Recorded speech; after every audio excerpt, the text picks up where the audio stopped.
XTB France informe les participants que la présentation à venir et les informations qui vont être dispensées ne constituent pas en aucune manière une sollicitation ou incitation à acheter ou vendre des produits financiers.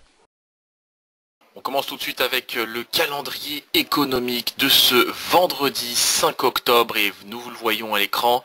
La statistique qui nous intéressera aujourd'hui, c'est bien évidemment les NFP attendus en hausse de 180 000 emplois, après la publication évidemment du rapport ADP qui a fait état de 230 000 créations d'emplois mercredi. Donc la confirmation devra venir cette fois-ci du département du travail américain. Statistique évidemment très attendue ce jour à 14h30. La séance sera bien évidemment américaine. Nous prendrons connaissance dans le même temps du salaire horaire moyen attendu en hausse de 2,8% en rythme annualisé. Bon, autant vous dire que c'est vraiment la statistique qui intéressera les opérateurs aujourd'hui.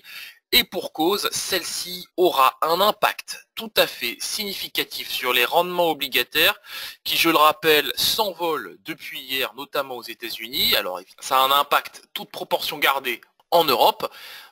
Donc pour l'heure, évidemment, ce seront véritablement les statistiques qui nous intéresseront aujourd'hui. Le chômage américain, les chiffres du chômage américain, ou en tout cas les chiffres de l'emploi américain, devrais-je dire. Chômage, de son côté, lui, aux États-Unis, attendu toujours à 3,8%. Nous commençons avec l'analyse de la paire euro-dollar et nous le voyons à l'écran, l'actif évolue autour des 1,1514, légèrement en dessous de ce niveau entre deux moyennes mobiles.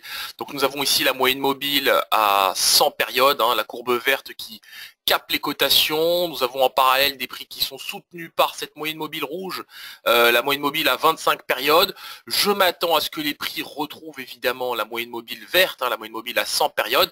En cas de franchissement, nous pourrions rallier les récents plus hauts, typiquement autour de ce niveau que nous avons là.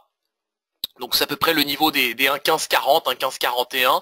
Donc pourquoi pas un retour des cotations en direction de ce niveau.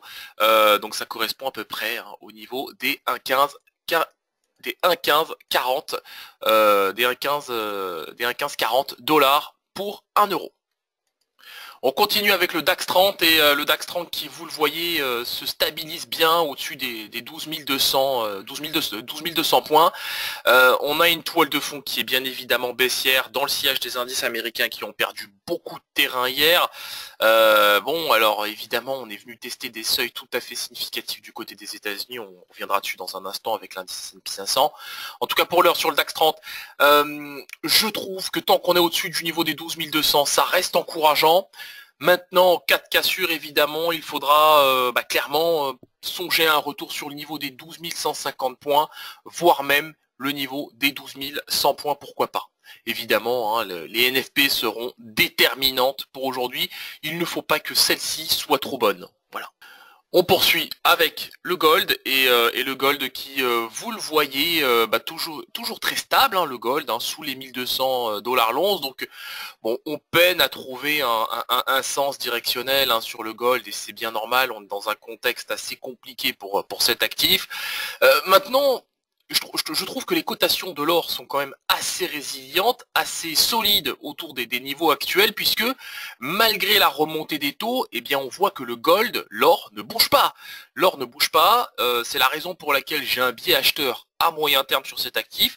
Je le vois très bien rallier le niveau des 1210 dollars l'once, si ce n'est 1215, voire même 1220. En tout cas pour l'heure, j'aurai tout simplement un biais neutre en attendant la publication du rapport des NFP. On continue avec le WTI et le WTI qui, vous le voyez, se stabilise autour des 74,8 dollars le baril. Alors on a assisté à une belle phase de prise de bénéfice sur cet actif. Petite phase de baisse aussi qu'on a constatée ici, vous voyez. Cette phase de baisse s'explique essentiellement par l'annonce de l'Arabie Saoudite et de la Russie d'une augmentation de leur production pétrolière. On s'en doute un petit peu, ça se fait à la demande des États-Unis. Ce qui est étonnant, c'est que la Russie accepte l'idée de produire plus de pétrole pour satisfaire les demandes de Donald Trump. Bon, évidemment, il y a des raisons cachées, il y a d'autres raisons cachées. L'idée, on s'en doute bien, c'est de récupérer un peu les parts de marché de l'Iran. Donc, à court terme, je m'attends à un retour sur le niveau des 75,85 $ le baril à court terme. En cas de franchissement, pourquoi pas un retour sur le niveau des 76, 76,50. Bon, pour le niveau des 76,90, faudra clairement attendre la semaine prochaine. Je ne pense pas qu'on reverra ce niveau aujourd'hui. On continue avec l'indice S&P 500. L'indice S&P 500 qui lui aussi qui a beaucoup souffert de la remontée des rendements obligataires. On le voit ici, on est venu tester le niveau des 2910, on est même venu tester le niveau des 2890. Alors je ne m'attendais pas à ce que nous retrouvions ce niveau, pour tout vous dire. Je m'attendais plutôt en cas de cassure des 2920, je le disais hier, à un retour sur 2910, voire même 2900. Maintenant les 2890, je m'attendais pas à ce niveau. Bon, ce qui est intéressant, c'est qu'on a réussi à prendre appui sur ce niveau de cotation pour s'affranchir de cette EMA 21. Là, on a des prix qui évoluent de nouveau sous cette EMA 21, sous cette moyenne mobile, pardon, à 21 périodes. Je m'attends à un retour des cotations, en tout cas à court terme sur le niveau des 2910.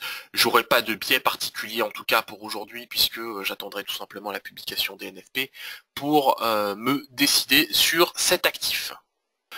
On termine avec le Bitcoin et on le voit, l'actif évolue toujours sous le seuil des 6500 $ pour un Bitcoin. Alors on le sait, l'actif a un caractère profondément instable. C'est d'ailleurs pour cette raison qu'il évolue de 6300 à 6550 en l'espace d'une semaine. Bon, en tout cas pour l'heure, on a des cotations qui sont assez encourageantes pour les acheteurs, puisque les prix fluctuent au-dessus de ce support des 6476 $ pour un Bitcoin. Je m'attends à un retour en direction des 6550. Je me méfie quand même à court terme de ces intentions baissières qui se matérialisent au travers des cotations qui évoluent sous les moyennes mobiles à 7 et 21 périodes. 7 périodes pour la courbe bleue, 21 périodes pour la courbe noire. C'est quelque chose qui attire clairement mon attention. Je ne serais pas surpris d'un retour à 6480 avant un retour en direction des 6550 $ pour un Bitcoin.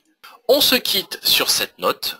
Je vous souhaite une excellente séance de trading, qui s'annonce évidemment passionnante tant les statistiques du jour auront un impact significatif sur les cotations. Évidemment, statistiques à ne pas manquer, je le rappelle, à 14h30. Merci à vous.